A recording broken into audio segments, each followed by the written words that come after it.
to watch your life unfold on the big screen for the first time? Weird. It's weird and strange. I've seen the movie now twice, and yeah, it's still strange because it's I know exactly. It's like watching a movie 20 times. Like I know exactly what's going to happen at each moment, how it was filmed. So it's very very strange. I love the movie myself, but it's unusual. I feel very blessed as well. I feel very blessed I can tell this to be able to have the opportunity to tell part of my life story to a large audience. I got to watch it. I love the balance between someone that doesn't play video games like myself, and I can see how gamers would definitely enjoy it. I agree. It's it treads a good line of, well, not only gamers but also people that are interested in motorsport, because there's three hats trying to represent. Of course, there's the family dynamic, which is what it was like with my family, and the racing. The racing scenes are awesome, being a part of that, and there's a lot of Easter eggs for Gran Turismo people that were taken from the game and implemented into the movie. So um, yeah, there's something in there for many people. For everybody. How real is the video game compared to the real race car, physics wise? Close, because I had never driven a racing car before, or did karting, or been on a track day. All I had was Gran Turismo 1. Well, all the Gran Turismos were started at 1. It's important to me when I was even now, but also when I was a kid, that what I'm playing is as accurate as possible to the real car.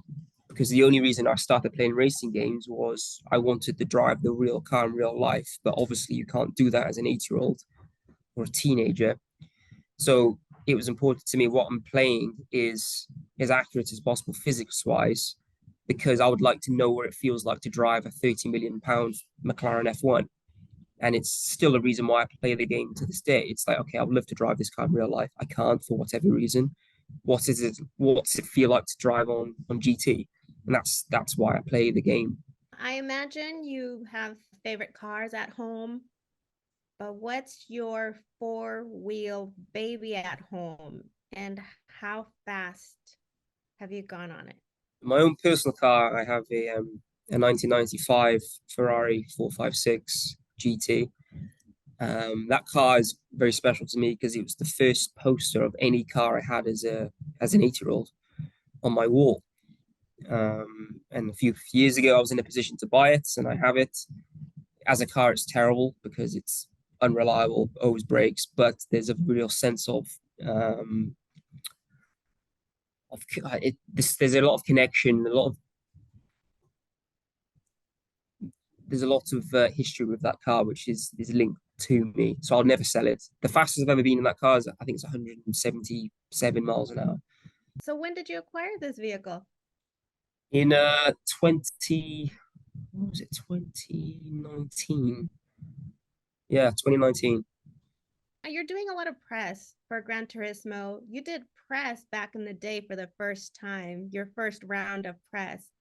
Do you feel like in a way you're reliving that? No, because I was very bad at doing press back then because I couldn't talk to people at the level I can talk to people now. I understand a lot more about press and the media and how to present myself, understanding questions. So whereas back then it's my answers didn't have so much depth because it was very new. Whereas now it's totally fresh. It feels totally fresh to me. Now, for the gamers out there, what do you hope they take away from watching this film?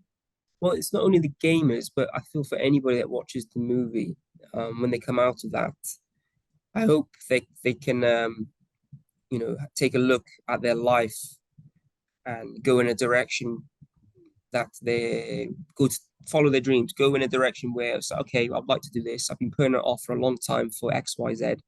Now I'm going to go through with it because we only have one life and nobody else is going to believe in me to do it, only myself, and to pursue and go for it because nobody else is going to save you. You have to do it yourself. And that's empowering. That's empowering to people. So many people, there's a few people, the movie comes out tomorrow, I think.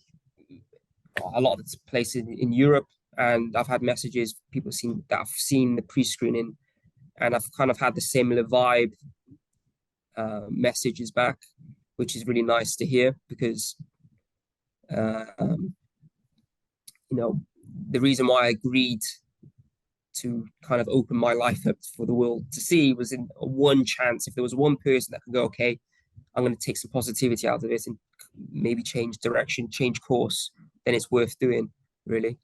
So yeah, that's what I hope they take from it. Mm-hmm. Well, thank you for your time. And let's emphasize to make sure to watch it on IMAX because I got to watch it on a regular screen. And I regret not watching IMAX. So I'm going to have to go back and watch it on IMAX. Good. I saw it in IMAX 2 days ago, and yeah, the sound is the biggest thing as well. It's like being in a racing car. Well, thank you again and congratulations. Thank you very much. Nice talking to you.